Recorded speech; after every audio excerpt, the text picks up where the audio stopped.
If you could tell me about what you guys all talked about, just in a little gist, and why it's important to journalists.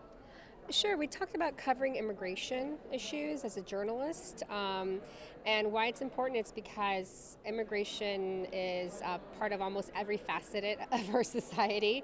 It impacts everything from education to art and culture. Uh,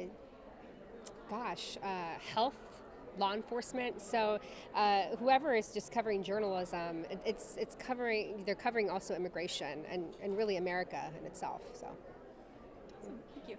And then for those that weren't able to be here, what do you think is like the most important thing to take away as a journalist, and just as a person in general, from this whole panel?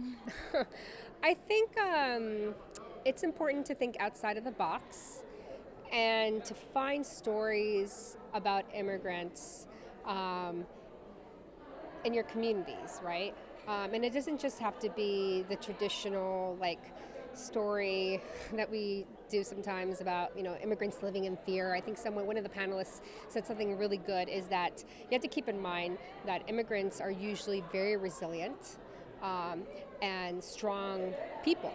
It takes a lot to leave everything you know and come to this country and start from scratch.